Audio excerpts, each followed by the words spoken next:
más allá de las disquisiciones teóricas, el gran aporte de estas dos teorías es que nos proporcionan dos categorías procesales fundamentales para garantizar y asegurar la validez del proceso. Nos estamos refiriendo a los presupuestos procesales y a las condiciones de la acción. Entonces, durante el presente semestre vamos a trabajar presupuestos procesales y condiciones de la acción. Esperamos alcanzar un tercer tema adicional, que si el tiempo lo permite, entonces accederemos a él, y si no, será derivado para el siguiente semestre. Pero vamos a trabajar ambos temas, tanto presupuestos procesales como condiciones de la acción, pero desde una perspectiva que excede el marco de lo que significa la teoría general del proceso.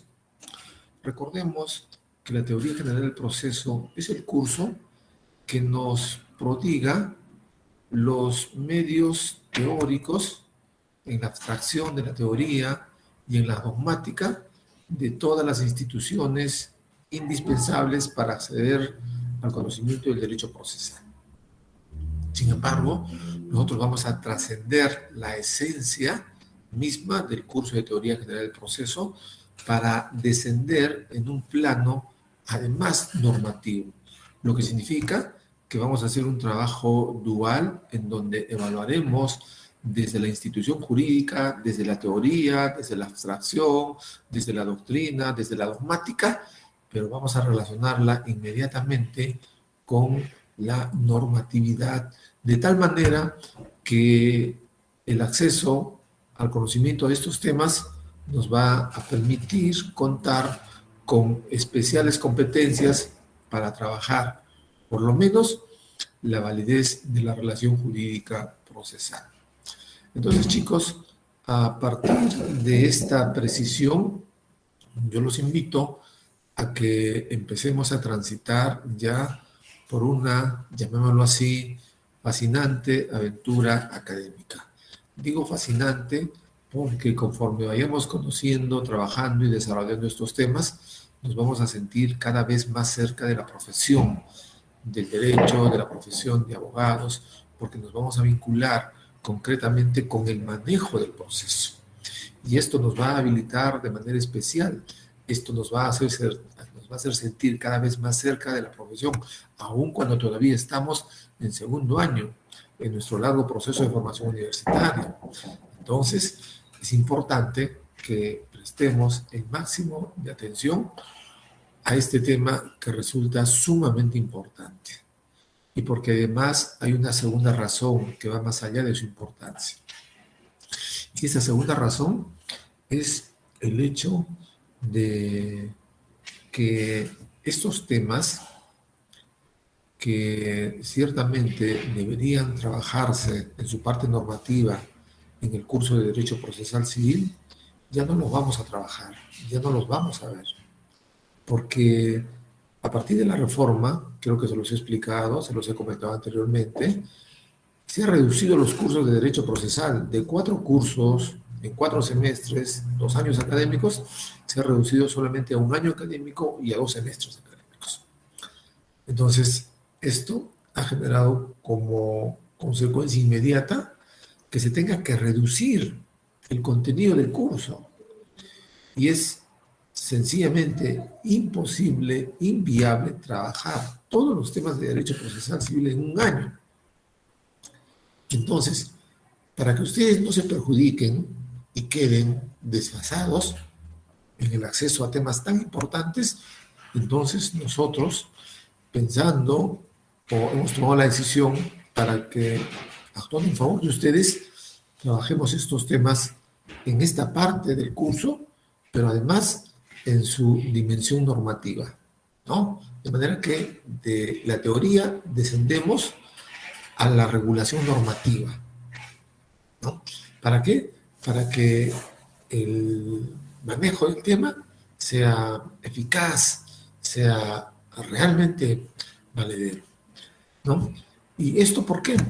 Porque si vamos al curso de Derecho Procesal y pretendemos trabajar en derecho procesal el tema de presupuestos procesales y presupuestos materiales en su dimensión normativa, ¿no? Entonces, vamos a dejar de trabajar otros temas. Si por decir en el derecho procesal tenemos que trabajar 15 temas, al intentar trabajar estos temas tendríamos que reducir el derecho procesal a 10 temas. Entonces, la brecha pendiente de examen, de análisis, de estudio, va a ser extensa, va a ser muy grande. Y eso solo será en perjuicio de ustedes. Entonces, no queremos que esto suceda, no queremos que esto les pase a ustedes, porque nuestro propósito es habilitarlos de manera especial a fin de que desde ya generemos especiales competencias para trabajar y manejar el proceso. Y los que decidan seguir trabajando en este grupo, con este docente, el siguiente curso de Derecho Procesal Civil, entonces tenemos que tener presente que el curso de Derecho Procesal Civil termina con la sustentación de un expediente en los mismos términos y en las mismas condiciones que en el grado profesional de abogado. Cuando ustedes se gradúen de abogados, conforme a las exigencias y a los reglamentos de la facultad, tienen que sustentar obligatoria e inexorablemente un expediente civil y un expediente especial.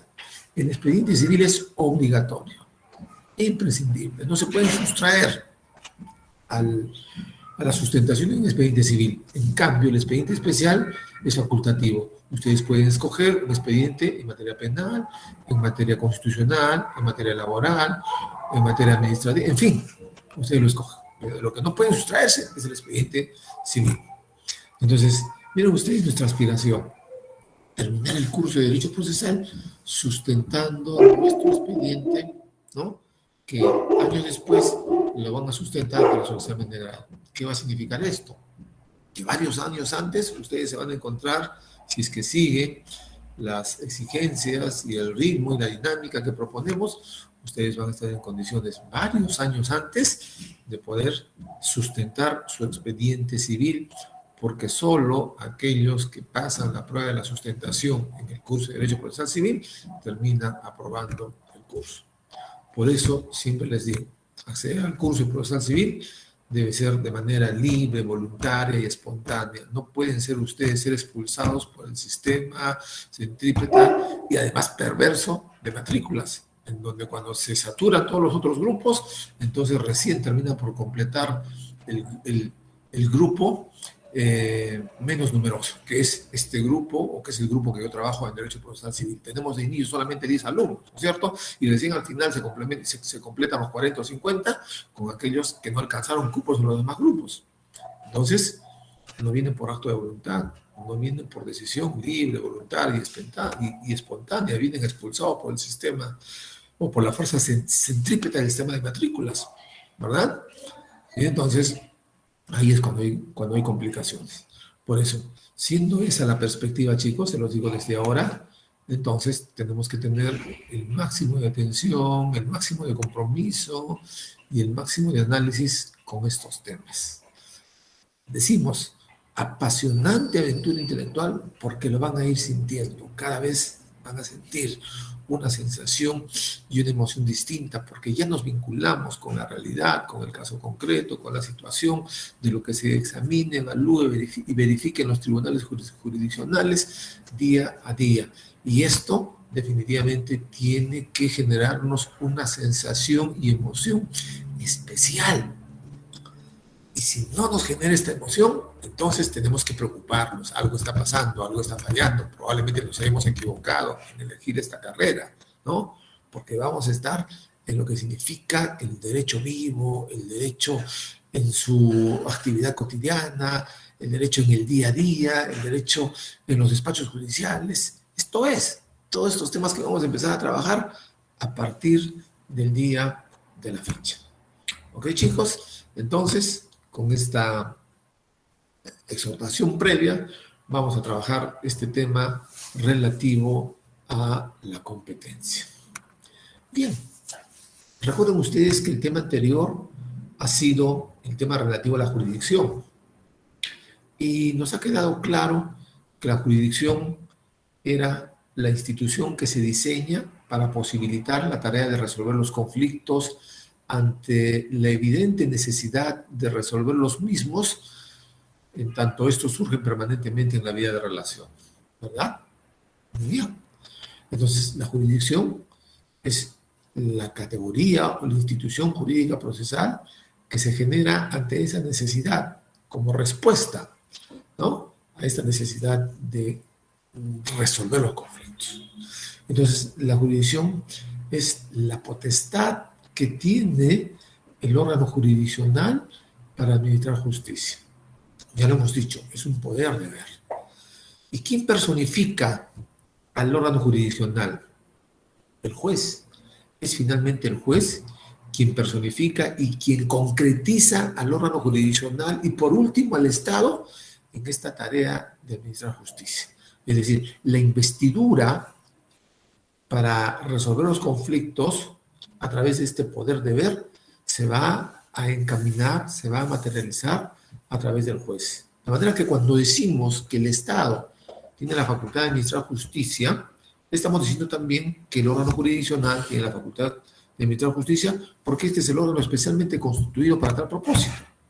Y también, si decimos el juez está investido de esta facultad de administrar justicia, es exacto. ¿Por qué? Porque esta facultad con que cuenta el órgano jurisdiccional se concretiza, se efectiviza, se materializa a través de el juez, quien personifica al órgano jurisdiccional. Entonces, bien podemos decir que todos los jueces tienen jurisdicción, es verdad. ¿Por qué? Porque están investidos de esta potestad de administrar justicia, porque tienen o ejercen a nombre del Estado este poder deber. Sin embargo, la tarea de administrar justicia tiene que organizarse de manera sistemática y coherente. Tiene que encauzarse y perfilarse de manera que se haga funcional, de manera que se haga operativa y de manera que se haga dinámica. Porque esta facultad que tienen los jueces para administrar justicia no puede ejercerse de manera indiscriminada, de manera desordenada, porque esto va a generar caos, desorden y anarquía. Y entonces necesitamos organizar, necesitamos regular, necesitamos ordenar este atributo que tienen los jueces, que tiene el órgano jurisdiccional, que tiene el Estado. Y lo vamos a organizar sobre la base de determinados elementos. Entonces, cuando organizamos esta facultad de administrar justicia, entonces se genera esta categoría procesal relativa a la competencia. ¿Por qué razón? Porque es a través de la competencia que se va a organizar la facultad de administrar justicia que tiene un juez. Por ejemplo, el juez tiene facultad para administrar justicia, está imbuido de esta investidura, es verdad, pero este juez va a resolver cualquier caso, cualquier conflicto de interés, cualquier situación. Es decir, un asunto laboral, un asunto de familia, un asunto civil, un asunto penal, un asunto contencioso administrativo. O sea, el juez tiene esa potestad de administrar justicia ilimitada que puede resolver lo que sea. Entonces creo que la respuesta es no. Esto hay que organizarlo mejor, ¿verdad? Porque si le vamos a otorgar a un juez esta facultad total para que intervenga en cualquier situación, entonces ya generamos desorden, ya generamos caos, porque no sería sensato, prudente, de que un juez civil conozca asuntos penales, por ejemplo, ¿no? Porque estaríamos rompiendo la regla de la especialidad, que es promovida como garantía para la judicatura. Entonces, necesitamos organizar, ¿no?, la facultad de administrar justicia sobre la base de la especialidad, por un lado, pero no solamente sobre la base de la especialidad, porque, por ejemplo, nos seguimos preguntando, y entonces, si el juez X tiene facultad de administrar justicia, ¿puede administrar justicia en Arequipa, en donde vive, y también en Tumbes, y también en Loreto, también en Chiclayo, también en Tacna? Entonces la respuesta es, una vez más, no. Esto hay que organizarlo. Esto hay que regularlo. Esto necesitamos ordenarlo. Y entonces se organiza esta facultad de administrar justicia por razones geográficas a partir de determinadas reglas.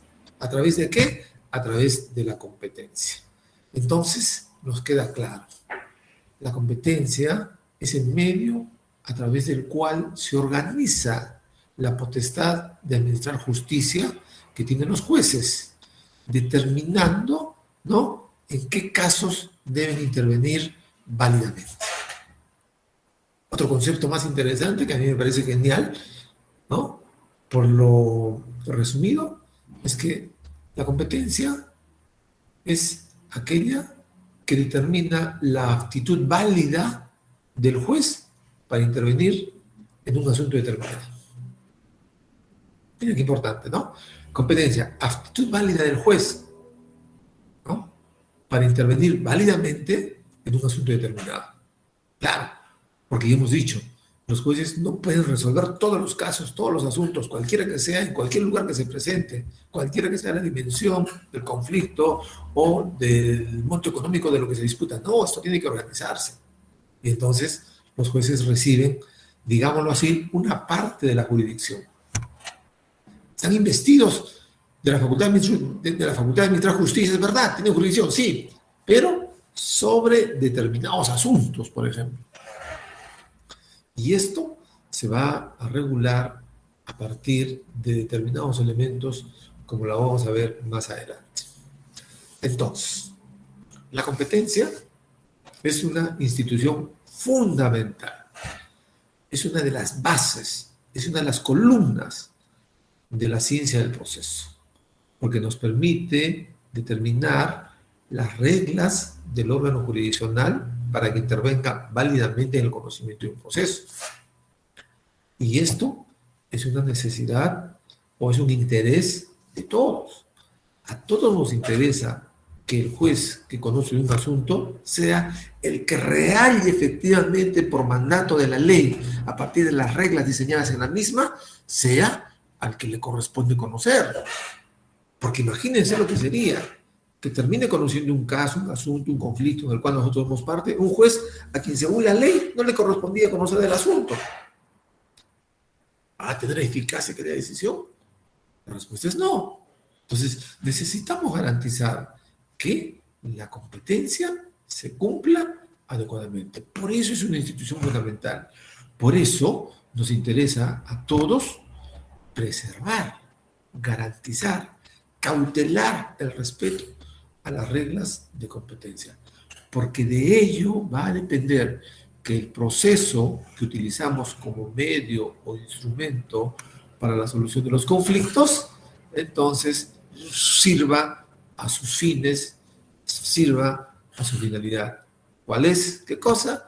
La solución del conflicto de intereses o de la incertidumbre jurídica.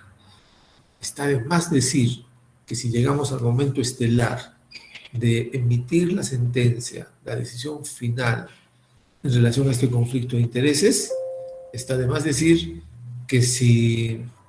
Un segundito, chicos, está apagando mi máquina.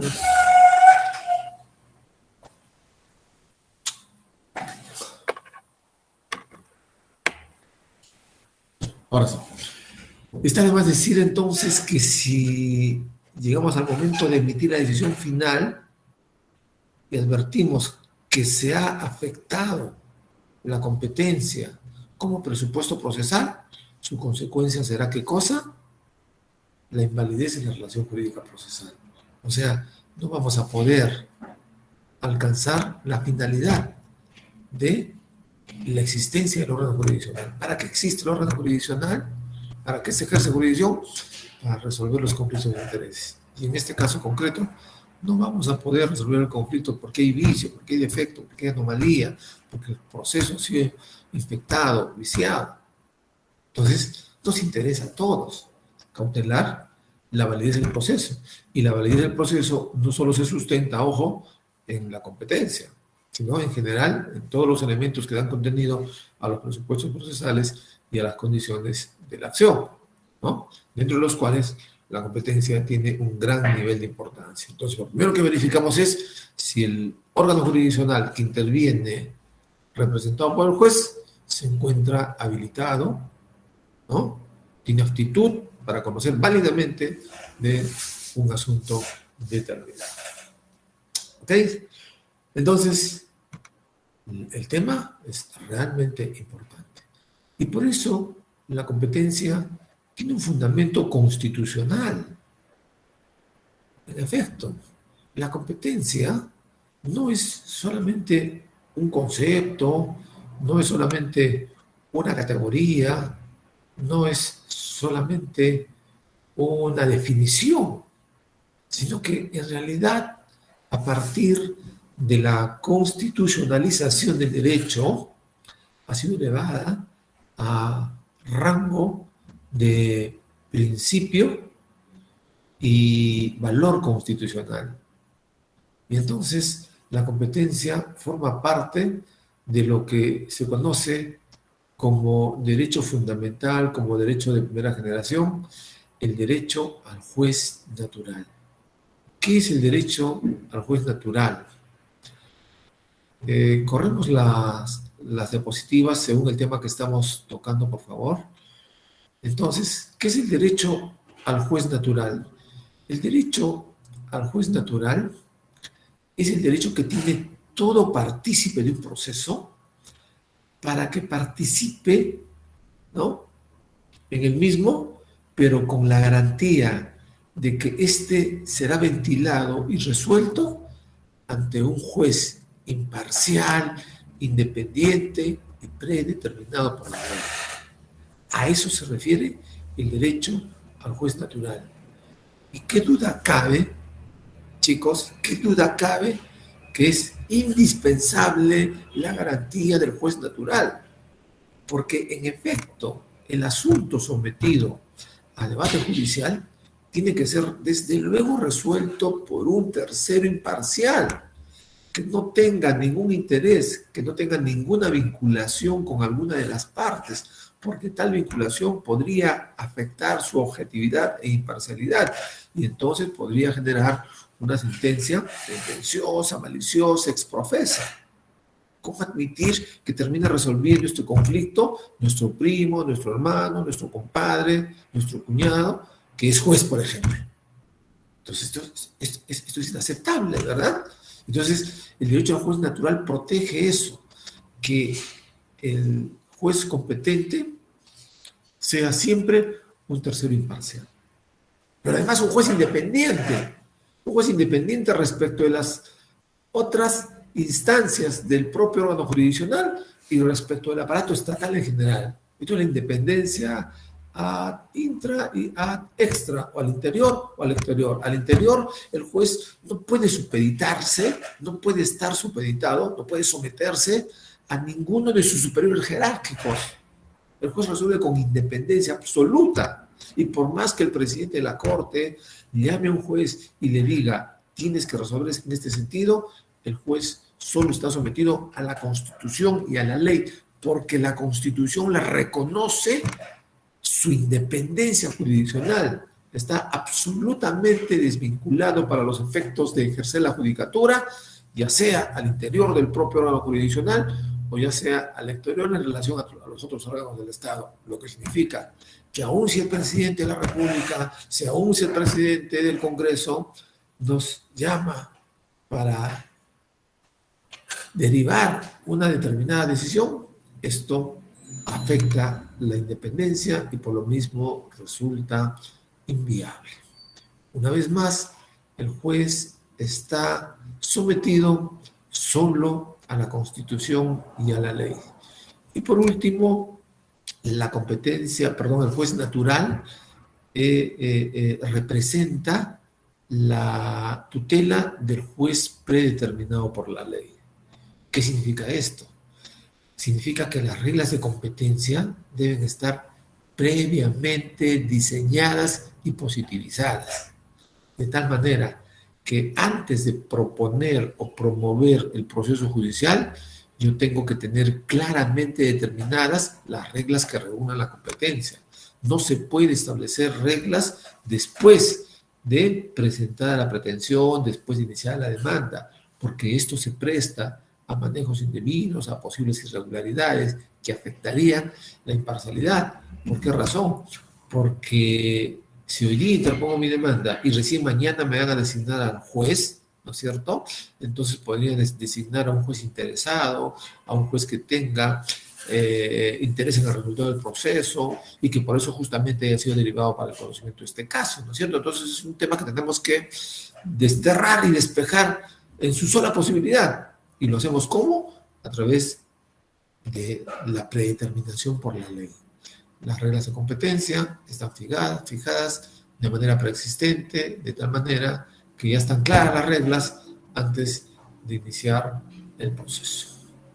Entonces, la competencia no es un mero concepto procesal, no es una mera categoría procesal, no es solamente la verificación de la aptitud válida del juez para abocarse al conocimiento de un asunto determinado, no, sino que es un principio y valor constitucional que tiene un contenido esencial a partir del juez imparcial, independiente y predeterminado por la ley, que dan contenido al juez natural en su percepción o en su dimensión constitucional.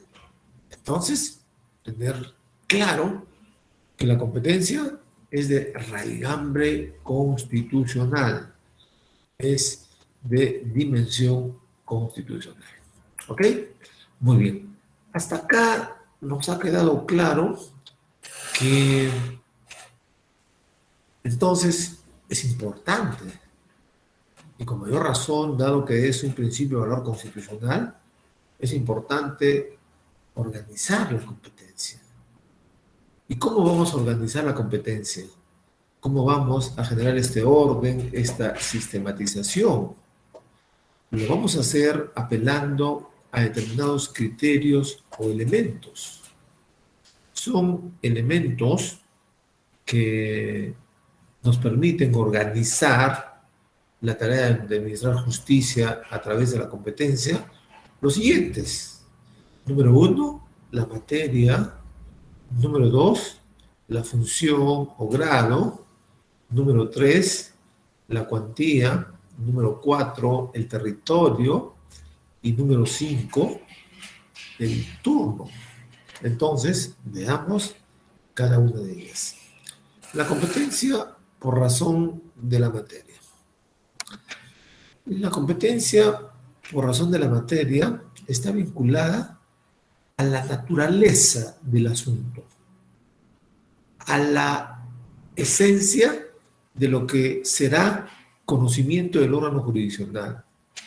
Y es que no todos los temas que forman parte del conocimiento del órgano jurisdiccional responden a la misma naturaleza. Dado que el ordenamiento jurídico tiene distintas especialidades, distintas materias, entonces la naturaleza del caso concreto tiene diferentes matices. Por ejemplo, ¿será lo mismo un asunto en donde se genera una deuda, un cobro por una suma de dinero, ¿no?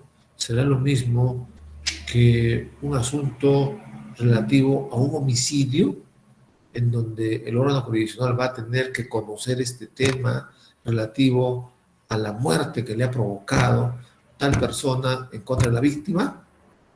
Entonces la respuesta es evidentemente no. Entonces, la materia, la naturaleza del asunto va a determinar que se organice la competencia en función ¿a qué cosa?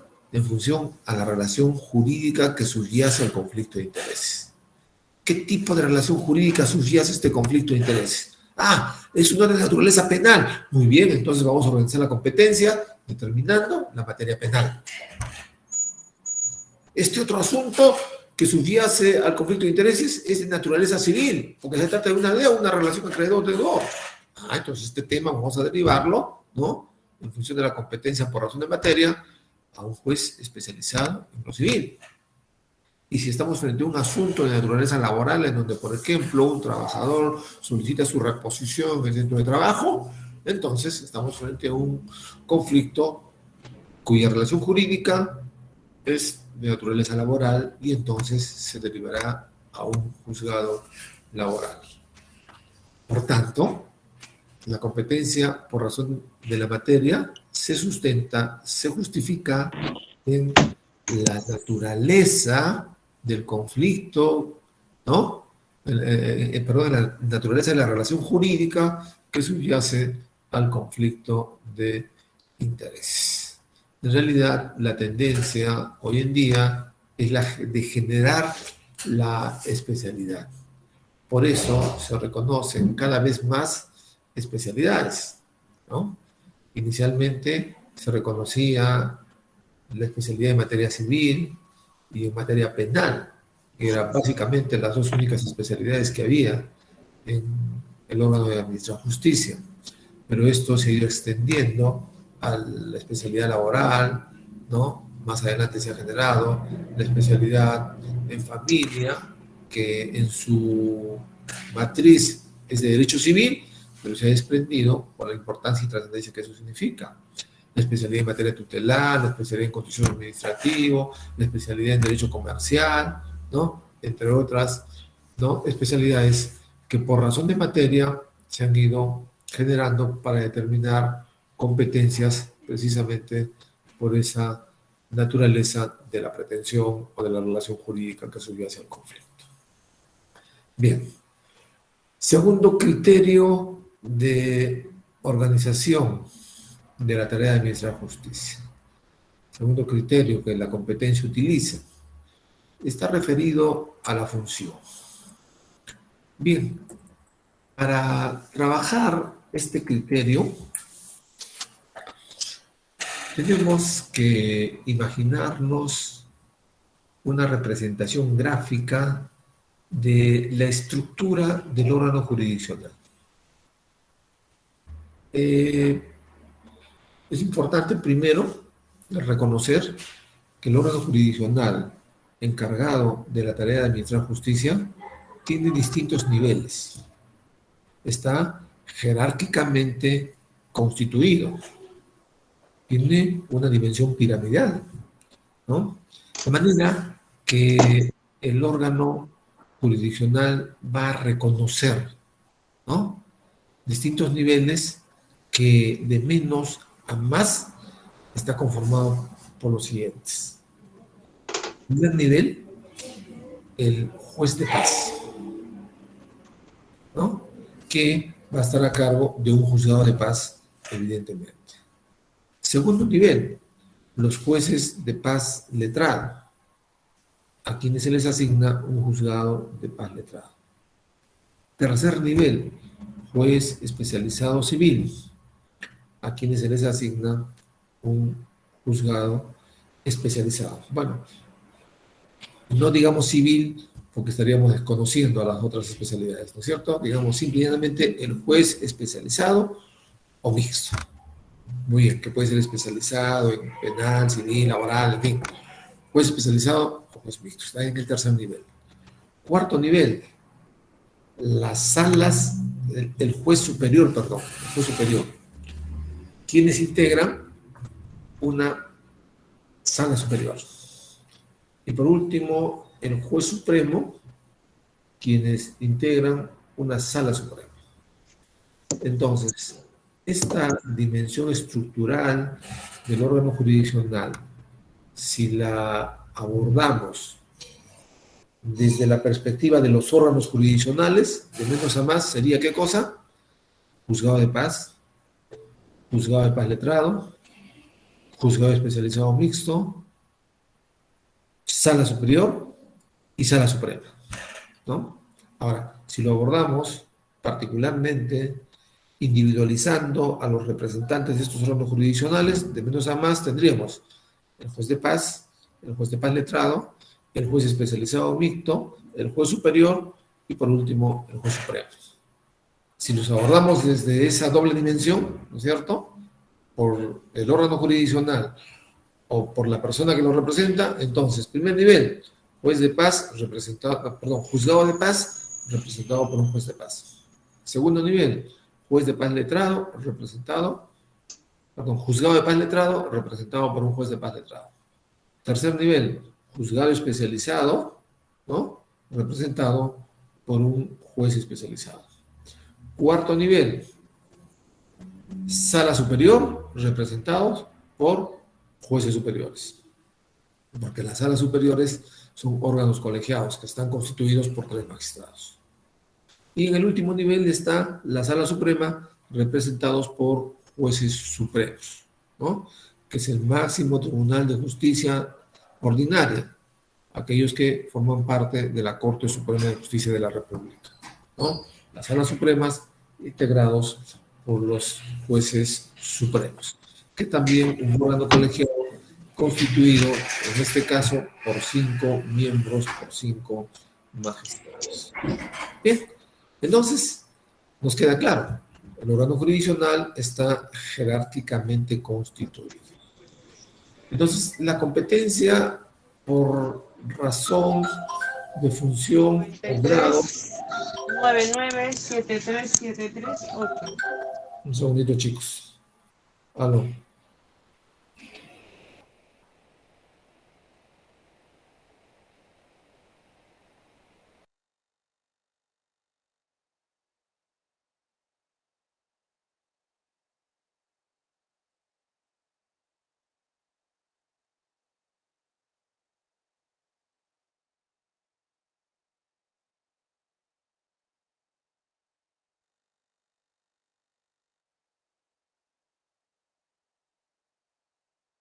Doctor, su micro está apagado.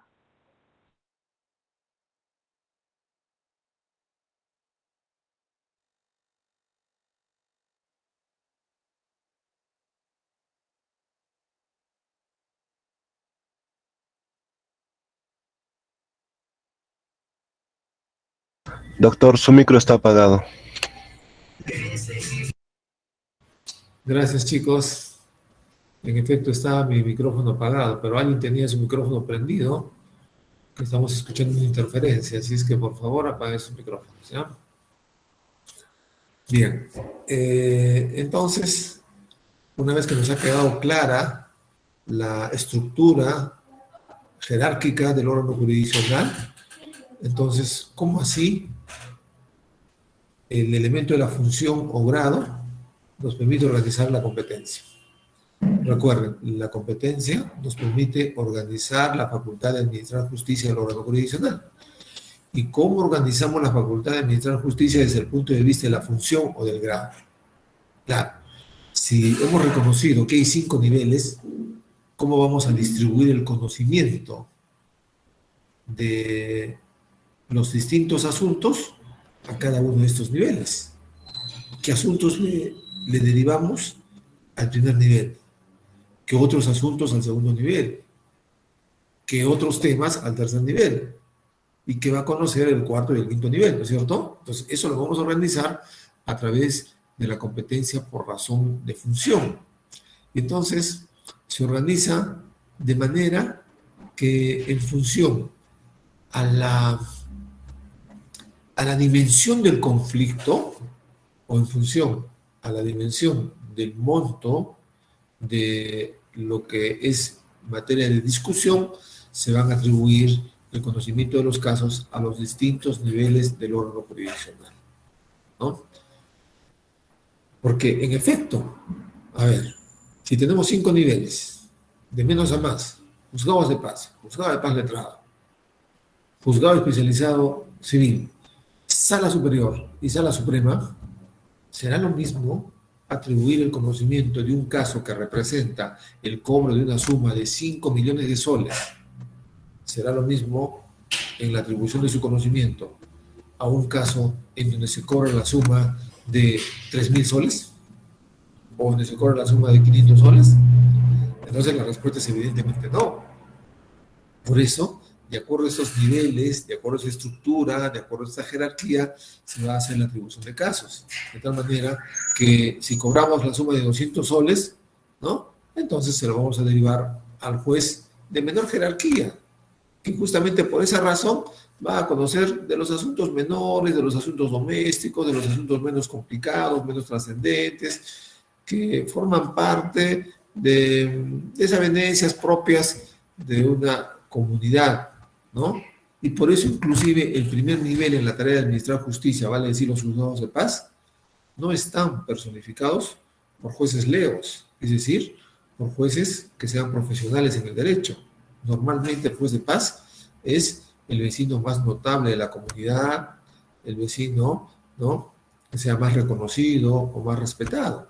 Y él resuelve según su legal saber y entender, porque la ley le ha atribuido a la justicia de paz el conocimiento de los asuntos menores, de los asuntos domésticos, ¿no es cierto? Me han robado una gallina y vamos entonces a reclamar esa gallina, no encontramos solución, vamos al juez de paz, ¿no?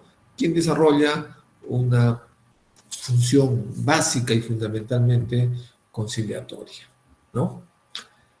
Pero si estamos frente a un asunto que represente el cobro de una suma mayor, entonces vamos a ir seguramente, dependiendo del nivel, si vamos a cobrar 20.000 soles, 30.000 soles, vamos a ir ante el juez de paz letrado. Pero si vamos a cobrar mucho más, 5 millones, vamos a ir ante el juez especializado, que es el tercer nivel. Entonces, la función se constituye en un elemento fundamental para organizar la tarea de administrar justicia. Y se organiza esta sobre la base de las jerarquías, sobre la base de los niveles, y entonces se precisa en ese contexto que le corresponde conocer a cada uno de los órganos jurisdiccionales en esta estructura que hemos presentado. Bien, tercer elemento para organizar la competencia. La competencia por razón de la cuantía. Hay algunos casos que tienen una manifestación, cuya pretensión, tiene una manifestación en términos económicos. Y en esas situaciones, entonces, el monto de la cuantía va a determinar quién asume el conocimiento. Esta competencia por razón de la cuantía está intrínsecamente vinculada a la competencia por razón de grado, evidentemente. Porque la cuantía va a determinar el grado, va a determinar la función, ¿no es cierto? Ya decíamos, si cobramos 100 soles, eso va a determinar quién conoce el asunto, por razón de grado. Entonces, la competencia por razón de cuantía, ¿no?, está íntimamente vinculada a la competencia por razón de grado. ¿Y qué significa la competencia por razón de cuantía? Que de acuerdo al valor económico del petitorio, de lo pretendido, se va a determinar al juez competente.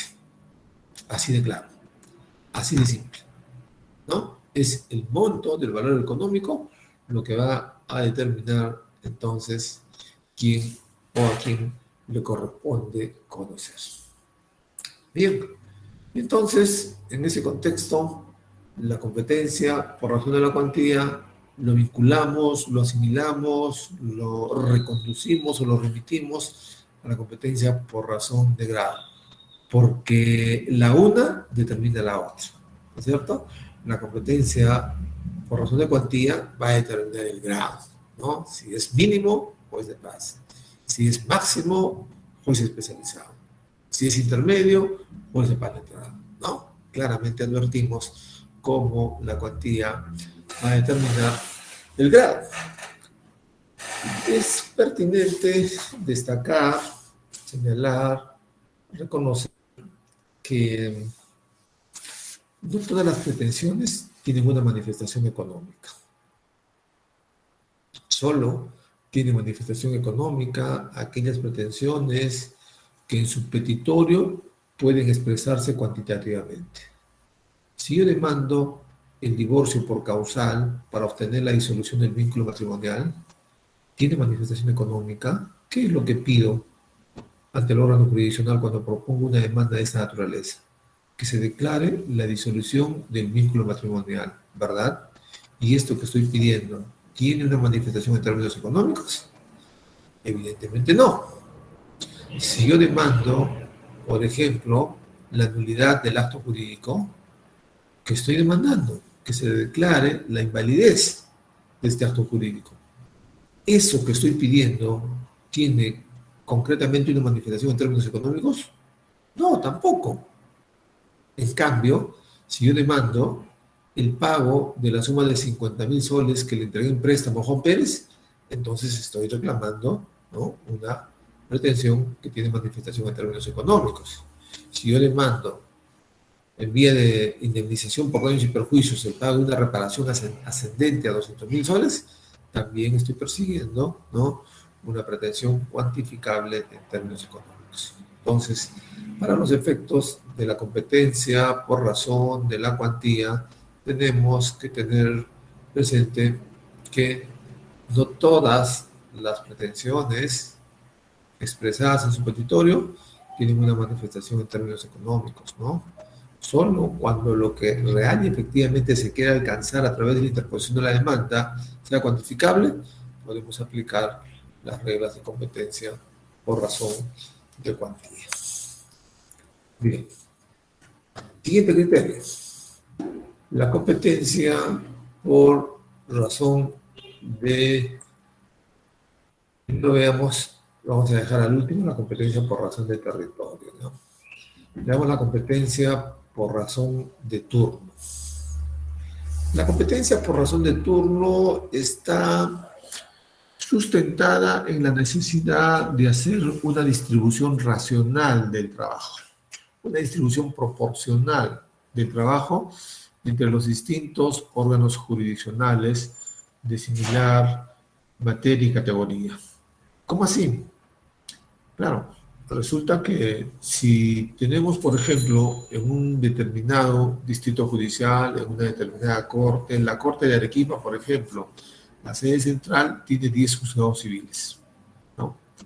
Bueno, hay 10 jueces, hay 10 juzgados que pueden conocer los asuntos civiles. Entonces, si no organizamos a estos 10 jueces en función a un turno o en función a otro mecanismo, entonces, ¿cómo aseguramos que el trabajo de estos sea proporcional?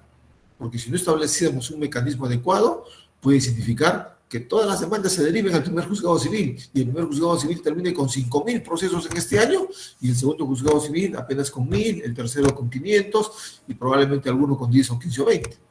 Entonces tiene que haber un mecanismo que nos permita garantizar una racional distribución del trabajo entre los distintos órganos jurisdiccionales.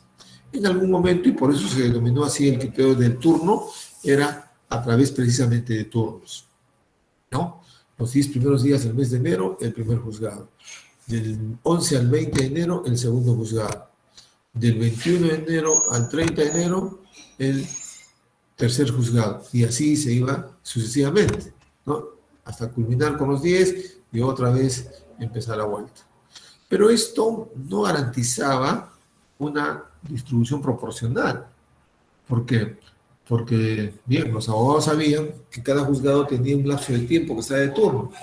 Entonces, si yo quería trabajar con el primer juzgado, porque entiendo que el juez del primer juzgado es muy operativo, muy dinámico, no se atrasa, sus secretarios son muy competentes y rápidamente proveen los escritos, entonces voy a esperar para interponer mi demanda a que esté de turno el primer juzgado civil. Y cuando entraba de turno este juzgado, como todos querían trabajar con él, entonces se saturaban todas las causas a este juzgado y cuando se hacía la estadística a fin de año, este juzgado había asumido el 50% del trabajo de toda la Corte Superior de Arequipa, y el otro 50% estaba distribuido entre los otros 9 juzgados, imagínense, ¿no? Entonces, esto fue sustituido cuando apareció la computadora, y fue a partir de la computadora que el sistema es el que se encarga de hacer una distribución aleatoria y desde luego proporcional, ¿no es cierto? Entonces ya se ha desterrado el sistema de turnos y ha sido sustituido por la distribución aleatoria en función al sistema, lo que resulta desde luego más exacto, garantizando así la equidad y la proporcionalidad en la distribución del trabajo. Por último, el último elemento que nos permite organizar la facultad de administrar justicia mediante la competencia es el elemento del territorio. La competencia por razón de territorio. Decíamos anteriormente que también surge la necesidad de determinar, ¿no?, dentro de qué ámbito geográfico un juez investido de la potestad de administrar justicia va a ejercer precisamente esa facultad. Puedo resolver situaciones de cualquier lugar del país, ¿no? O en realidad organizamos esto y establecemos o parcelamos esta facultad por razones geográficas.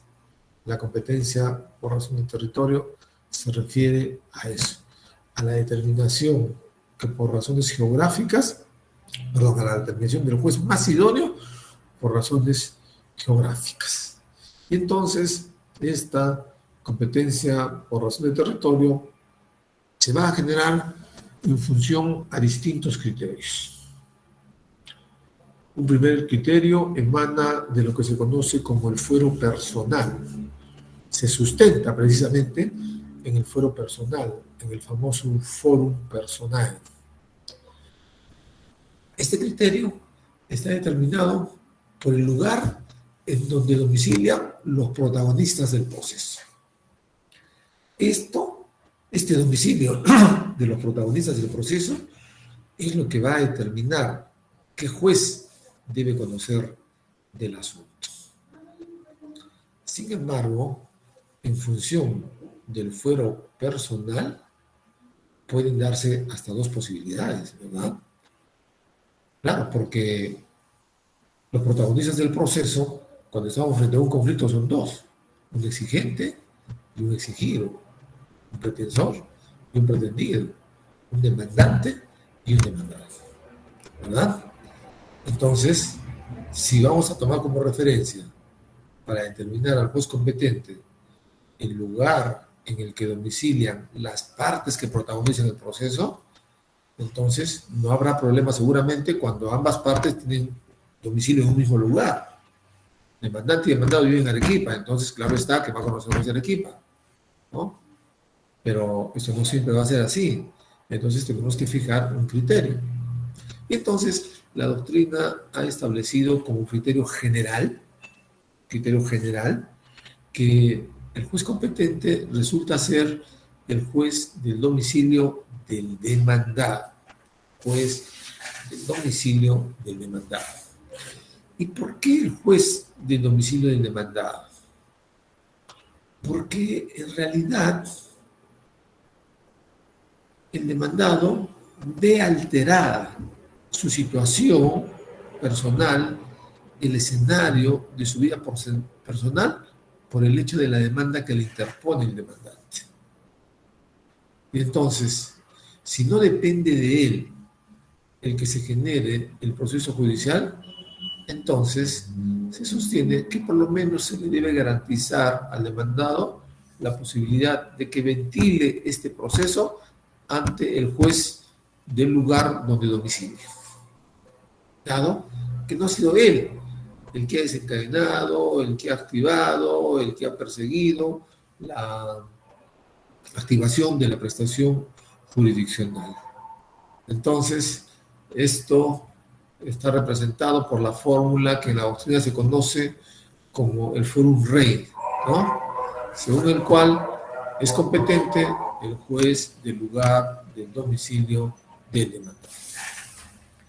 Esta regla ha sido asumido por nuestro Código Procesal Civil, de manera que en nuestro Código Procesal Civil se ha establecido la regla del juez del domicilio del demandado como regla de competencia general. Esa es la regla natural. Esa es la regla general. Entonces, en principio, por efecto de esta regla, cuando decidamos interponer una demanda, entonces nos preguntamos, ¿ante qué juez vamos a interponer la demanda? Ya sabemos, ante el juez del domicilio del demandado. Si el demandado vive en Tacna y nosotros demandantes vivimos en Arequipa, entonces, por efecto de esta regla de competencia que se deriva del forum rei, tenemos que interponer la demanda en Tacna, ante el juez de Tacna, que es el juez del domicilio del demandado, quien reside o radica en dicha ciudad. Ahora, la fórmula del Forum Rey, ¿no?, admite variantes, aunque con el carácter de excepcionales, porque la regla general es esa, ¿no? Se demanda ante el juez del domicilio del demandado. En algunos casos esta regla se modifica, y se modifica para autorizar que la demanda sea interpuesta ante el juez del domicilio del propio demandante. Pero como una regla excepcional, como una excepción a la generalidad, en la medida que existan especiales consideraciones que justifiquen modificar la regla general para autorizarle al demandante la interposición de la demanda ante su propio domicilio. Por ejemplo, a ver, chicos, si vamos a interponer una demanda de alimentos frente a la objetiva verificación del incumplimiento de la prestación alimentaria por parte del obligado, en este caso el padre. El padre ha procreado un hijo con determinada dama y lejos de cumplir con sus obligaciones, más allá de ser una obligación de orden legal, es una obligación de orden moral, de orden natural, ¿no? Pero sin embargo, no la cumple, encontrándose obligada la madre a interponer una demanda para exigir que este padre irresponsable cumpla con su obligación de asistir alimentariamente a su hijo. Muy bien, entonces este padre vive en Tumbes, vive en Piura. Entonces, si seguimos la regla general de competencia ante el juez del domicilio del demandado, ¿se imaginan ustedes que viviendo la demandante en Arequipa tendría que trasladarse hasta Piura para perseguir que se haga efectivo el derecho alimentario de este menor? Esto sería una locura, ¿verdad? Si ya de por sí mismo la exigencia de la prestación alimentaria ya representa un estado de necesidad que necesitamos cubrir porque se encuentra en peligro la vida misma, desde que los alimentos tienen como propósito cubrir las necesidades de subsistencia. Entonces, ¿cómo así aplicar la regla del Forum Rey en su dimensión del domicilio del demandado? No, esto no es posible, esto es intolerable.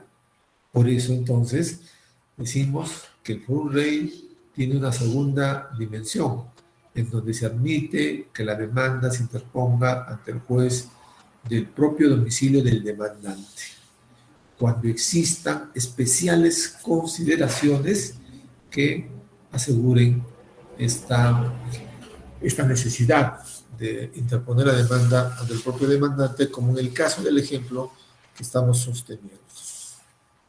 Bien, sigamos.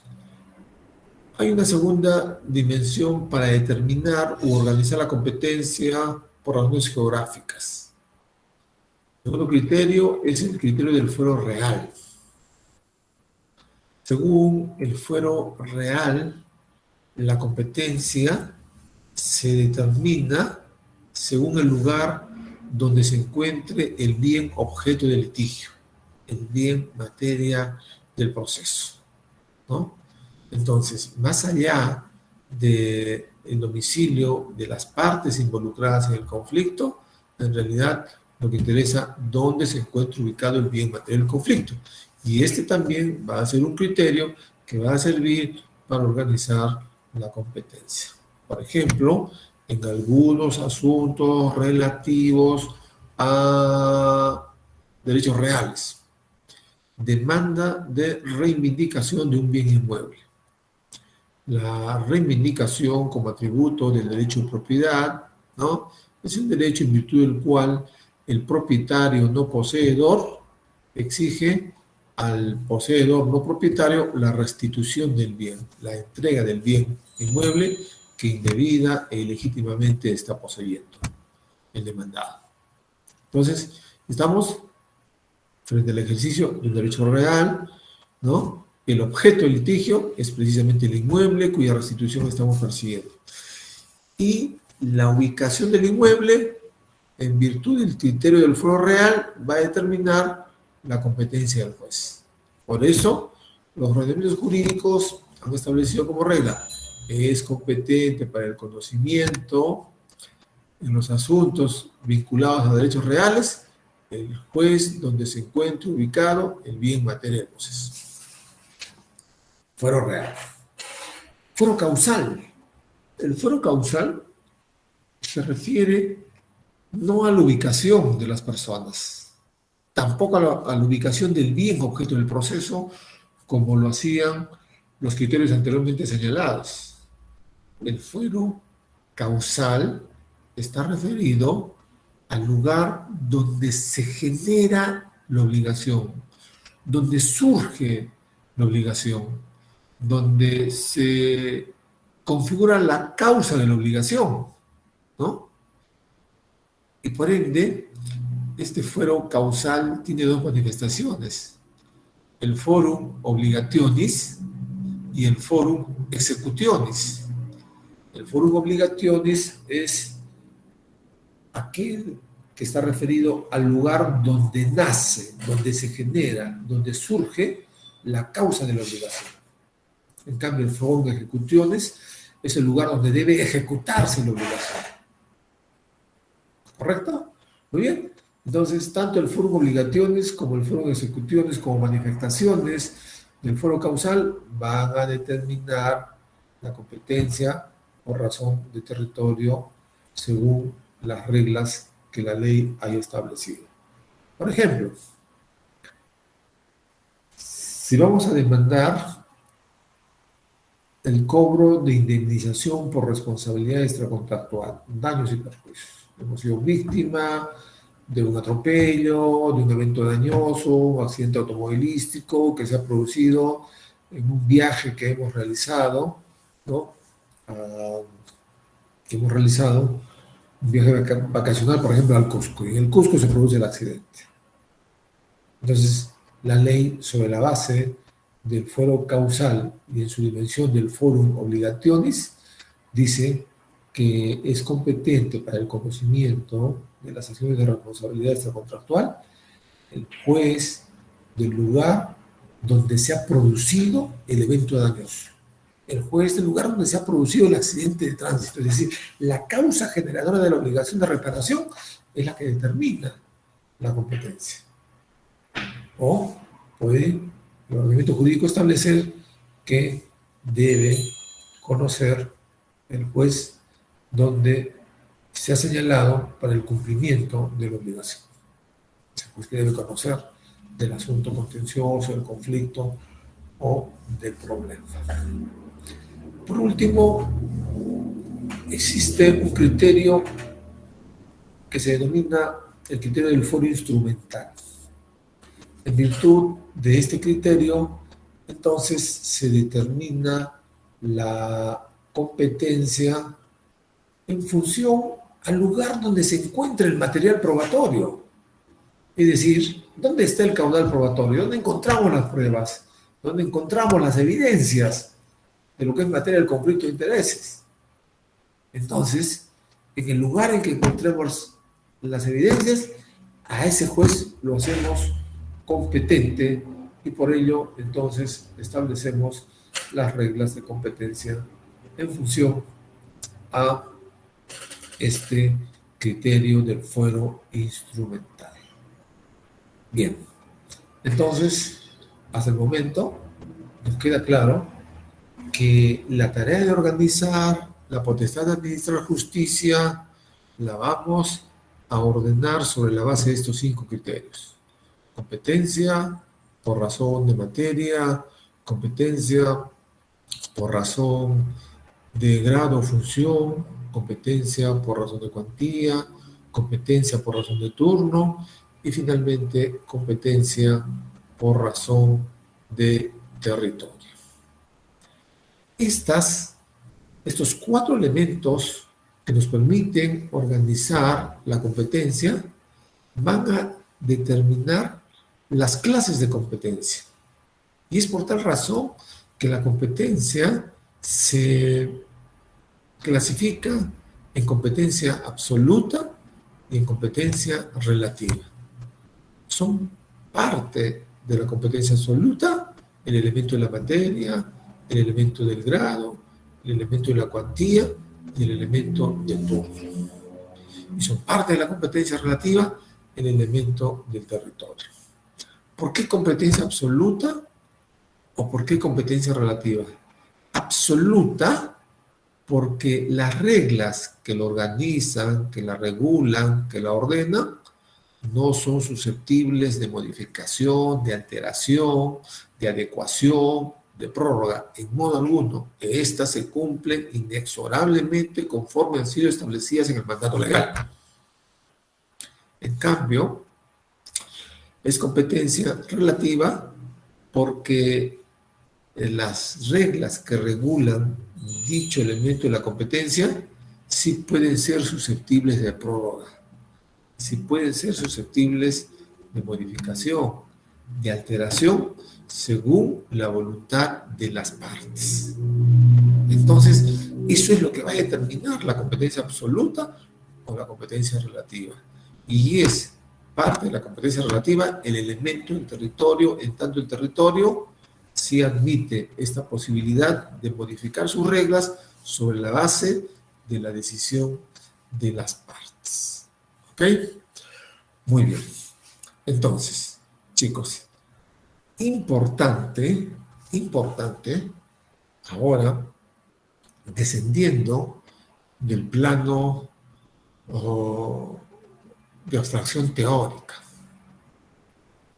Denme un segundito, voy a traer mi código, chicos, que no lo tengo a la mano. Denme un minuto.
Bien, chicos, entonces, les decía que estos elementos en función del cual se organiza la competencia y que acabamos de verificar han determinado que en la normatividad se generen las reglas regulatorias precisamente de la competencia. Y así vamos a encontrar en el ordenamiento jurídico reglas que regulan la competencia por razón de materia, reglas que regulan la competencia por razón de territorio, por razón de grado, por razón de cuantía. Por ejemplo, si acudimos a la revisión de nuestro código y tenemos que tener evidentemente el Código Procesal Civil a la mano para ya trabajar con esta vinculación normativa, si acudimos a la revisión del artículo 5 de nuestro Código Procesal Civil, allí se establece cómo funciona la competencia por razón de materia, estableciendo una primera regla, y nos dice: corresponde a los órganos jurisdiccionales civiles el conocimiento de todo aquello que no esté atribuido por ley a otros órganos jurisdiccionales. Entonces, ¿qué se conoce en el ámbito civil? ¿Qué conoce la jurisdicción civil? ¿Qué conoce un juez civil? Todo. Porque se ha hecho, ¿no?, por regla general. Y lo que no va a conocer es por descarte lo que ha sido sustraído por otros ordenamientos o por otras leyes especiales. Por eso se dice: corresponde a los órganos jurisdiccionales el conocimiento de todo aquello que no esté atribuido por ley a otros órganos jurisdiccionales. Entonces, en el ámbito civil se conoce todo, salvo aquello que por ley haya sido derivado a otras especialidades. Por ejemplo, los asuntos penales han sido sustraídos por el Código Penal y por el Código Procesal Penal. ¿Para qué? Para los juzgados especializados penales. Ya no se conoce como civil. ¿Qué más ha sido sustraído? Los asuntos laborales. Ha sido sustraído por la Ley Procesal de Trabajo y por la Ley Orgánica del Poder Judicial del ámbito civil para ser derivado a los juzgados laborales. Entonces, el conocimiento en lo civil, según esta regla, es de todo, salvo aquello que ha sido sustraído por ley para ser derivado a otros órganos jurisdiccionales especiales. Y entonces esta regla general va a encontrar normas de desarrollo en la Ley Orgánica del Poder Judicial, cuando allí advertiremos, por ejemplo, en el artículo, a ver, lo estoy buscando, chicos, para precisárselos.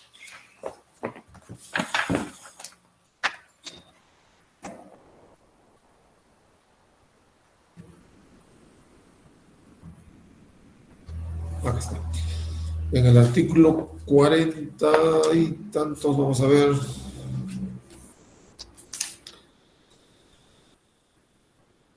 Ahí está, ¿no? En el artículo 49, competencia de los juzgados civiles. Y ahí aparece la regla que determina la competencia en materia civil. Los juzgados civiles, ¿de qué conocen? Conocen de los asuntos en materia civil que no sean de competencia de otros juzgados especializados, ¿no? Lo que decía el anterior norma, ¿verdad? ¿Qué más? Conocen de las acciones de amparo. Ojo, miren ustedes, todo lo que es jurisdicción constitucional a través de acciones de amparo, entonces se ventilan ante los juzgados civiles, ¿no? Conocen de los asuntos civiles contra el Estado en las sedes de los distritos judiciales, ¿ok? Y así aparece desarrollada la regla que le atribuye la competencia a estos juzgados, en este caso, por razón de materia, ¿no? Ahora, si se trata de la competencia por razón de cuantía, por ejemplo, entonces, igual en el código aparecen establecidas las reglas que organizan la cuantía como elemento de organización de la competencia. Por ejemplo, acudimos a la revisión del artículo 11. ¿Qué dice el artículo 11? Para calcular la cuantía se suma el valor del objeto principal de la pretensión, los frutos, los intereses y gastos, y además los daños y perjuicios, y otros conceptos devengados al tiempo de la interposición de la demanda de los bienes futuros. Entonces, si a mí me deben la suma de 50.000 soles para determinar el monto de la cuantía, esta regla me dice que debo sumarle al valor de la obligación principal, ¿qué cosa? Debo sumarle los frutos, los intereses, los gastos y daños y perjuicios. Entonces, por intereses pido 15.000 soles. Por daños y perjuicios pido 20.000 soles.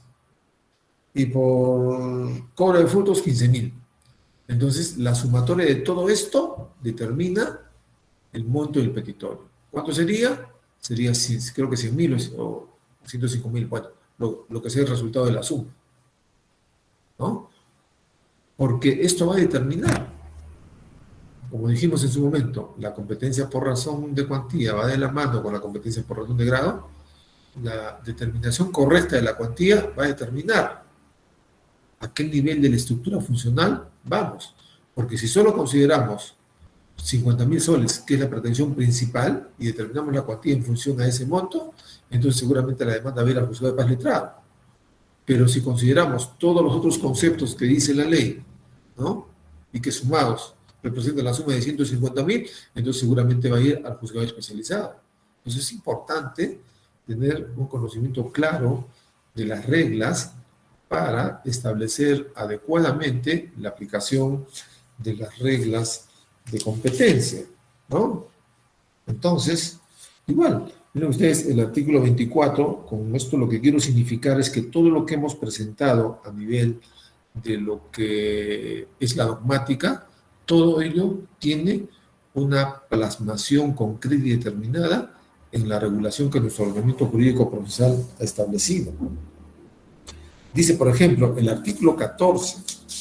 ¿Qué dice el artículo 14?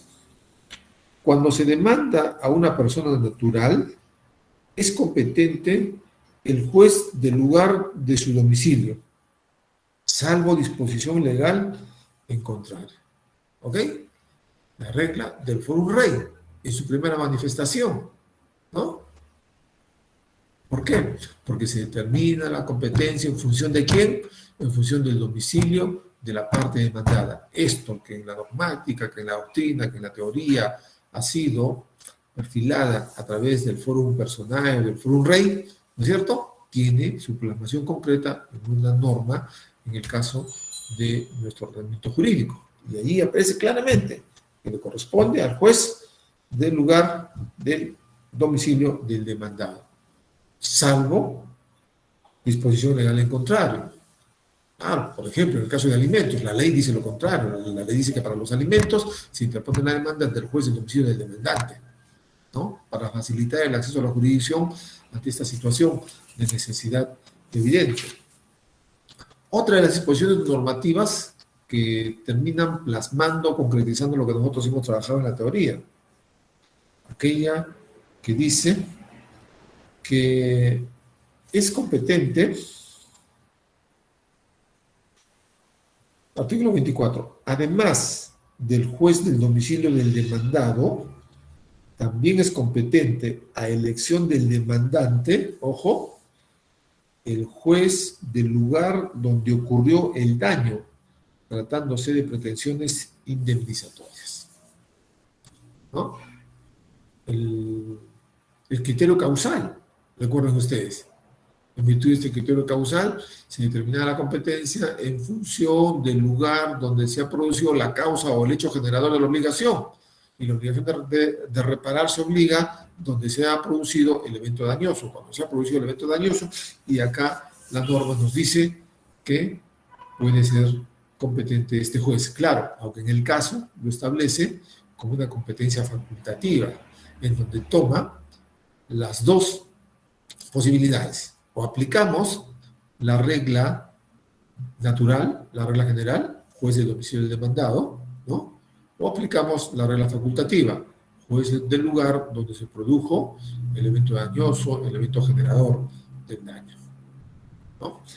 Y así, en general, vamos a lo largo de lo que establece los artículos 5 y siguientes hasta el artículo 47, vamos a verificar todas las reglas de competencia que nuestro código ha establecido. El examen y análisis de las reglas de competencia normativas corre por cuenta de ustedes, chicos, porque son meramente descriptivas, ¿no? Y evaluar las mismas importaría o significaría lecturar la regla, ¿no? Y la regla la vamos a entender a partir de su propio texto, de su propio contenido, con el respaldo de la teoría que hemos trabajado.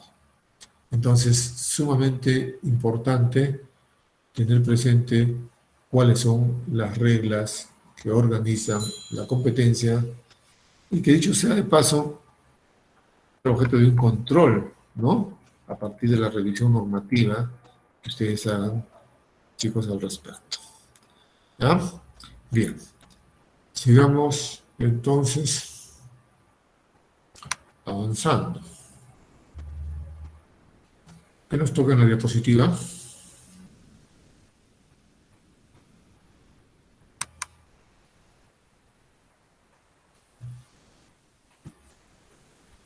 Ya. Antes de ver ubicémonos en esa parte en la diapositiva, vamos a ver los principios que regulan o que rigen la competencia. En cuanto a los principios que rigen la competencia, tenemos que señalar que estos se encargan de establecer cuáles son los principios o cuáles son los postulados que van a regir, que van a encauzar, ¿no?, las reglas de competencia. Son principios en la medida que se entienden como postulados generales, dentro de los cuales tienen que enmarcarse las distintas reglas que regulan la competencia. Entonces son ideas generales, son postulados, son directivas que nos van a permitir precisamente interpretar adecuadamente y aplicar correctamente las distintas reglas de competencia. Siempre, cualquier parte del ordenamiento jurídico tiene que, en su aplicación, compatibilizarse con sus principios que la sustentan o que la regulan. Por eso, si ustedes advierten y revisan los distintos textos normativos, advertirán que siempre en los textos normativos hay una primera parte que se denomina el título preliminar, en cuyo título preliminar encuentran los principios, ¿no?, que van a sostener, que van a sustentar aquella regulación especial. Si ustedes revisan el Código Civil, encuentran un título preliminar. Si ustedes revisan el Código Procesal Civil, encuentran un título preliminar. Si ustedes revisan la Ley Procesal de Trabajo, encuentran un título preliminar. Y al ordenamiento jurídico, sobre todo codificado, que acudan, van a encontrar un título preliminar en donde se establecen cuáles son los principios que se entienden como las bases, como los soportes, como las ideas generales que sostienen todo el andamiaje normativo. Entonces, por eso también es importante tener presente los principios que regulan la competencia, siendo estos los siguientes. Número 1, el principio de legalidad. El principio de legalidad significa que las reglas de competencia se establecen en virtud de la ley. Solo la ley tiene la virtualidad suficiente para poder establecer reglas de competencia y, en su caso, para poder modificarlas, dejarlas sin efecto, derogarlas, resumirlas, en fin. La ley, entonces, es la única encargada de establecer las reglas de competencia. Este principio de legalidad se compatibiliza con el derecho al juez natural, en la medida que las únicas posibilidades de modificar las reglas de competencia deben encontrar su origen únicamente en el mandato legal. ¿Ok? Bien. Segundo principio, la improrrogabilidad de la competencia. Las reglas de competencia son, por regla general, improrrogables. Esto significa que no admiten modificación, alteración, extensión o prórroga sobre la base de la voluntad de las partes. por efecto de este principio, las partes se atienden, se someten a las reglas de competencia previamente determinadas en la ley. Y no se admite bajo ninguna circunstancia que éstas tengan que ser alteradas o modificadas, salvo que se trate de la competencia por razón de territorio, en la medida que no haya sido sancionada como improrrogable. Por eso, precisamente, cuando aludíamos a la clasificación de la competencia, esta se clasifica en absoluta, en que no admite ninguna modificación. A esa se refiere este principio de la improrrogabilidad, a cuyo principio de la improrrogabilidad se sustrae, ¿no? No le es aplicable este principio a la competencia por razón de territorio. ¿Por qué razón? Ya lo hemos anticipado. Porque las reglas de competencia territorial son susceptibles de ser modificadas, alteradas, ampliadas, prorrogadas por voluntad de las partes, ¿no? Esto sí es posible en virtud de una institución jurídica que se llama la prórroga de la competencia, ¿no? Entonces, por regla general, improrrogables respecto de estos 4 elementos. Número 1, materia. Número 2, cuantía. Número 3, grado. Y número 4, turno. Bien, siguiente principio. El principio de la irrenunciabilidad o de la indelegabilidad. Bien, la competencia, creo que está antes en la diapositiva. Antes. Retrocedemos. Antes de eso.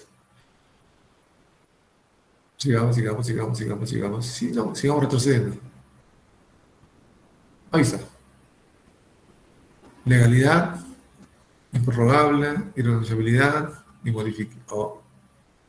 inmodificabilidad. Ya está. Bien, ¿qué significa el principio de la irrenunciabilidad o indelegabilidad? ¿Recuerdan ustedes que dijimos que la jurisdicción era un poder deber? Y desde la dimensión del deber decíamos que el órgano jurisdiccional, desde luego representado por el juez, no puede sustraerse al deber de administrar justicia. Por ende, entonces, la competencia resulta indelegable, resulta irrenunciable.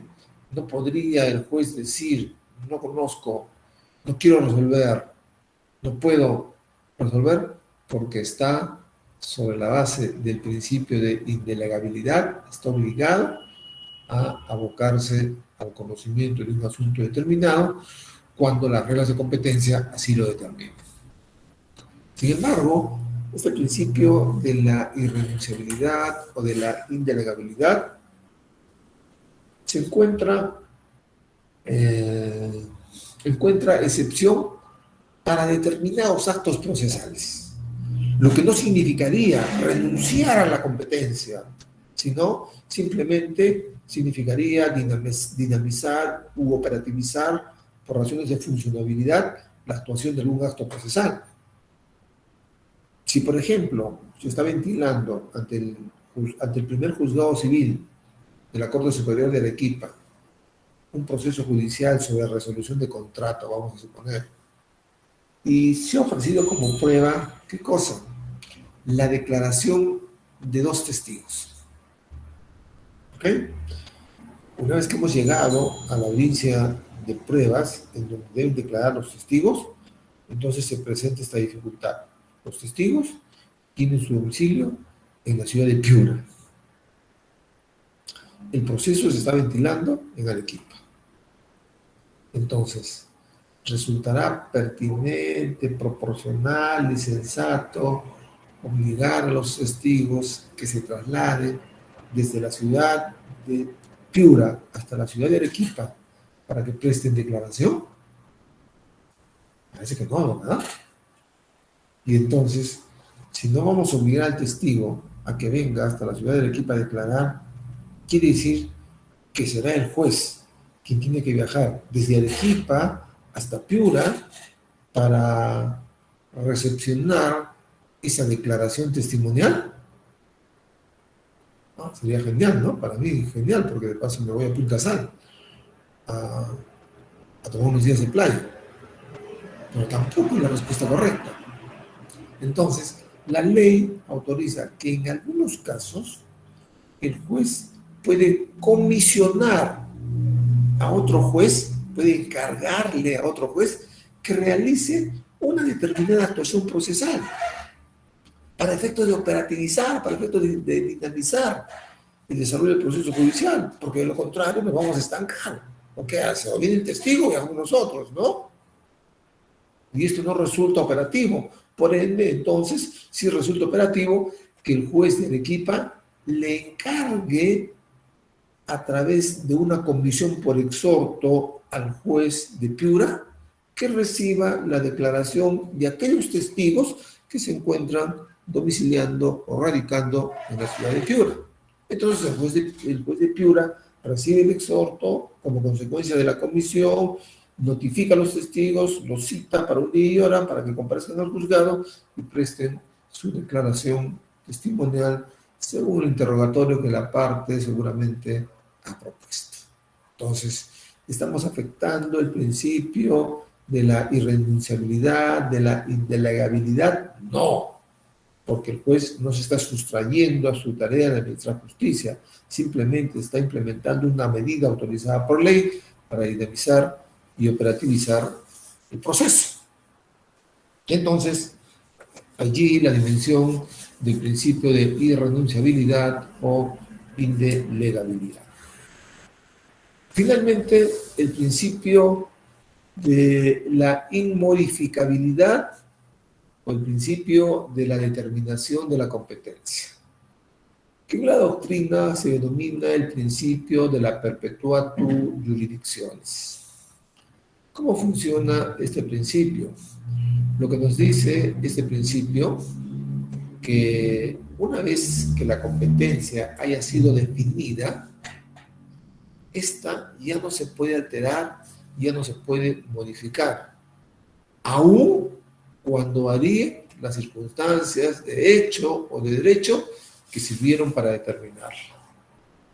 Y es que si ya se radicó competencia, si el juez ya asumió el conocimiento y radicó competencia, ya no puede alterarse la misma por las modificaciones que con posterioridad se presenten. A ver, si yo soy acreedor y tengo un deudor y voy a demandarlo porque no encuentro satisfacción ni pretensión material ante el requerimiento de pago que le he efectuado. Acudió a su domicilio, le he dicho que me pague, ya venció el plazo, no ha pagado nada, entonces requiero que me pague. No lo ha hecho. He insistido reiteradamente y no ha cumplido con pagarme, entonces no encuentro otra obligación que exigir el cumplimiento de la prestación judicialmente. Al efecto, entonces, accedo ante el órgano jurisdiccional mediante demanda para activar la prestación del órgano jurisdiccional del Estado y obtener así la solución del conflicto de intereses del cual soy partícipe. Bien, correcto. Entonces, ahora tengo que trabajar y tengo que determinar, ¿no? Tengo que trabajar el tema de la competencia y tengo que determinar ante quién voy a interponer esta demanda, ¿no? Entonces ya tengo los 5 criterios de competencia, los 5 elementos de competencia. Entonces, veamos la competencia por razón de territorio. En el caso, el demandado vive en la ciudad de Camaná. Entonces, ¿ante qué juez tengo que demandarlo? Yo vivo en Arequipa y obviamente a mí me interesa, me conviene, por cuestiones operativas y de acceso y de manejo del proceso, me conviene demandar en Arequipa. Pero mi obligado y futuro demandado vive en Camaná. Entonces, para decidir, tengo que acudir a las reglas de competencia. ¿Qué nos dice las reglas de competencia? la regla general de competencia, el Fórum Rey, en la dogmática, y el artículo 14 en la normativa nos dice, es juez competente el juez del domicilio del demandado. Nuestro demandado domicilio en Camaná, entonces tenemos que interponer la demanda en Camaná. Más allá de la posibilidad de alterar esta regla de competencia, si somos consecuentes con las reglas de competencia y queremos aplicarla, entonces tenemos que demandar al juez de Camaná. ¿Ya está? Se interpuso la demanda ante el juez de Camaná, se abocó a su conocimiento el juez de Camaná, y entonces al haber radicado competencia ya se definió la misma. Y esta competencia de parte del juez de Camaná, en virtud de este principio que estamos examinando, ya no puede ser alterada, ya no puede ser modificada, ya no puede variarse la competencia. ¿Por qué? Porque el juez radicó competencia. Y por más que se modifique la situación de hecho o de derecho al respecto, seguirá conociendo el asunto del juez de Camaná. Vamos a suponer que se modifica una situación de hecho. El demandado, al momento de demandar, domiciliaba en Camaná, y por eso demandamos en Camaná. Una vez que hemos interpuesto la demanda y que se ha admitido a trámite, el demandado, por alguna razón, se viene a domiciliar a mitad del juicio a Arequipa. Y entonces nosotros decimos, señor juez, el demandador está viviendo en Arequipa y como la competencia se determina por el juez del domicilio del demandado, entonces que se traslade el caso de Camaná a Arequipa. Porque además nos conviene a los dos. Él en Arequipa y yo en Arequipa, entonces ventilamos el proceso de mejor manera. No es posible.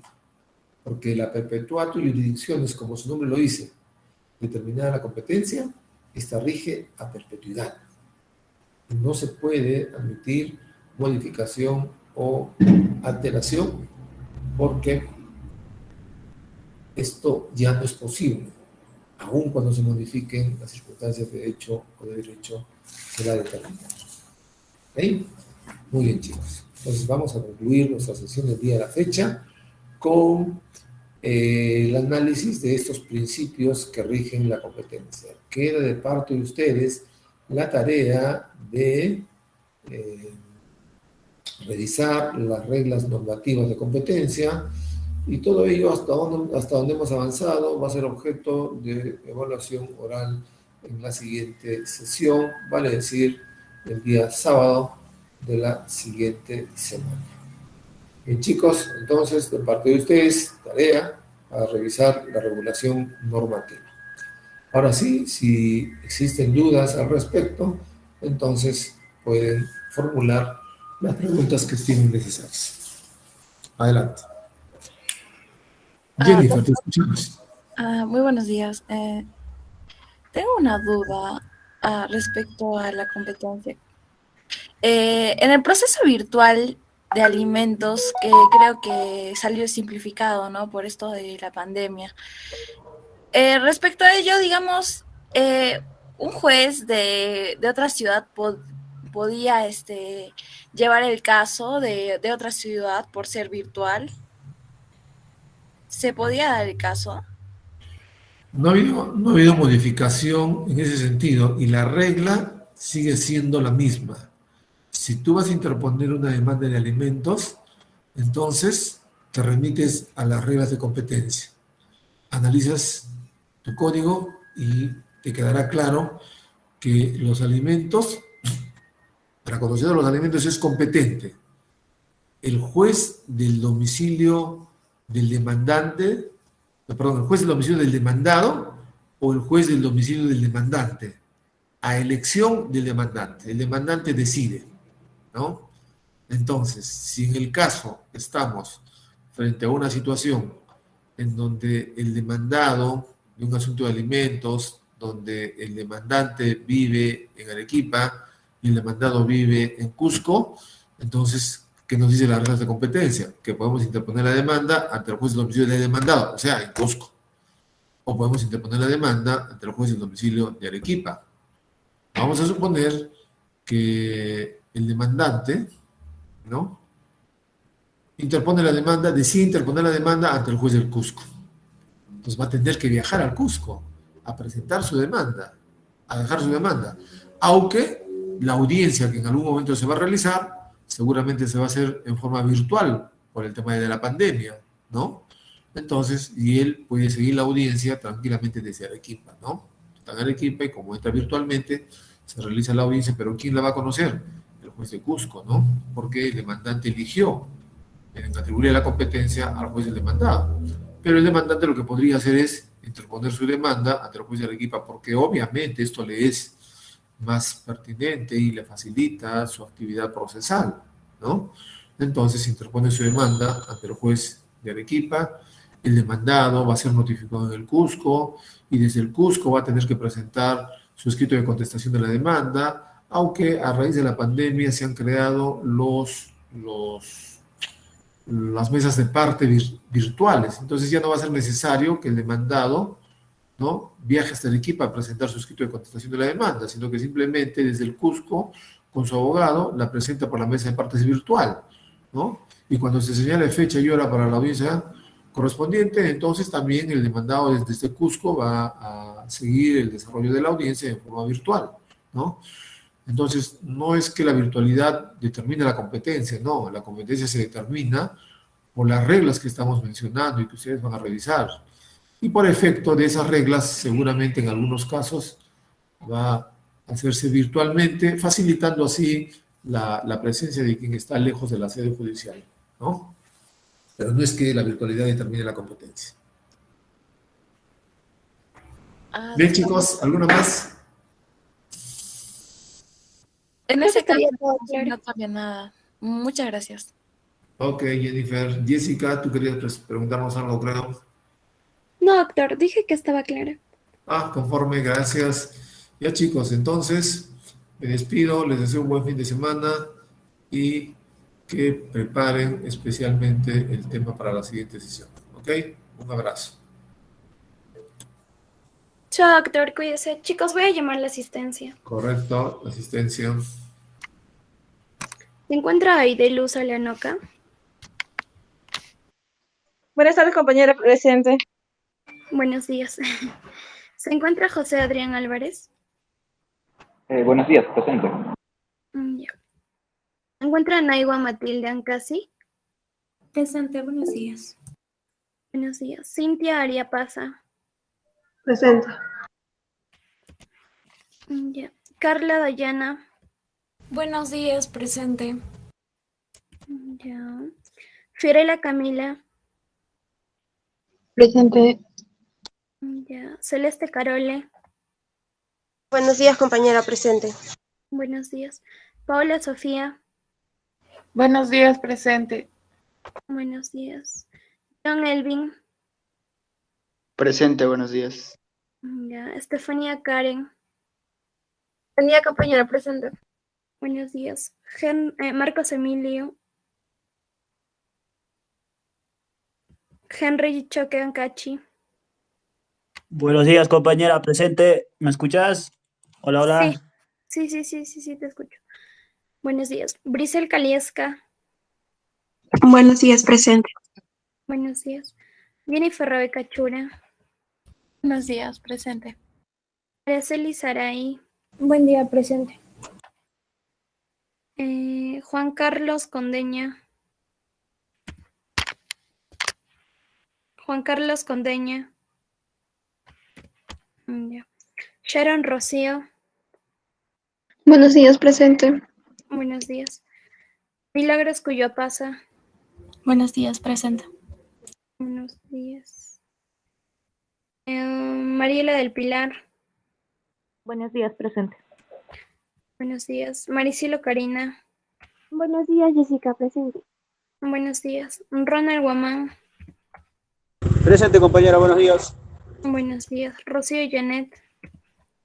Buenos días, presente. Buenos días. Sayuri Yoshira. Buenos días, presente. Ya. Rosalinda Soledad.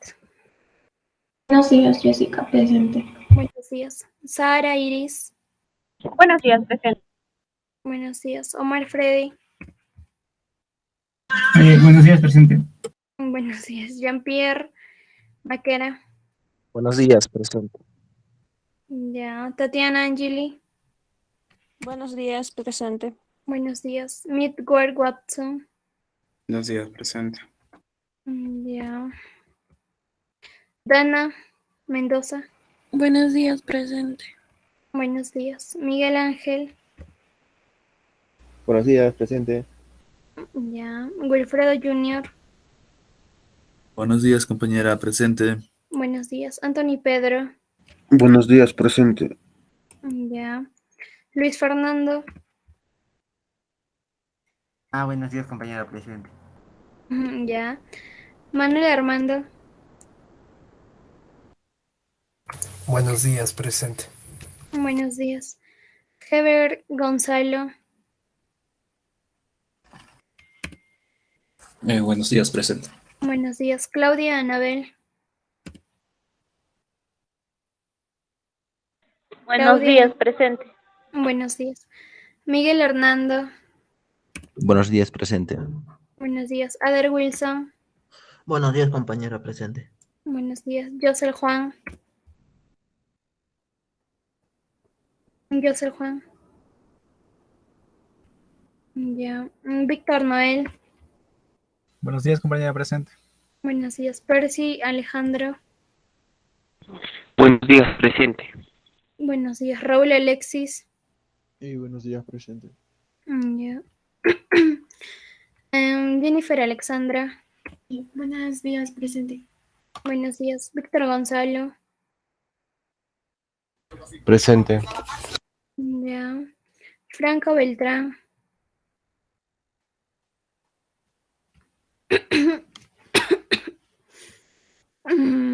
Ya. Kerrigan. Presente, buenos días. Ya. Iván Javier. Buenos días, Jessica presente. Buenos días. Ruth Paola. Ruth Paola.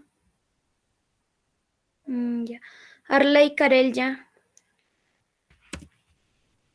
Buenos Arley. días, compañera presente. Ya. Buenos días. Álvaro Rodrigo. Buenos días, presente. Buenos días. Jocelyn Tatiana. Buenos Jocelyn días, compañero. Presente. Ya, buenos días. Arnie Nicolás. Presente. Ya. Listo, chicos. ¿Quiénes faltan? Bien, creo que nadie. Entonces sería todo, chicos. Se pueden retirar.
Ahora van los 3 puntitos.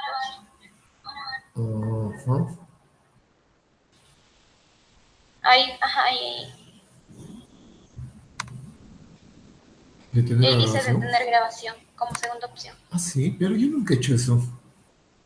Siempre tengo que hacerlo. Sí, doctor, es que sucede a veces que cuando no se detiene la grabación no se guarda.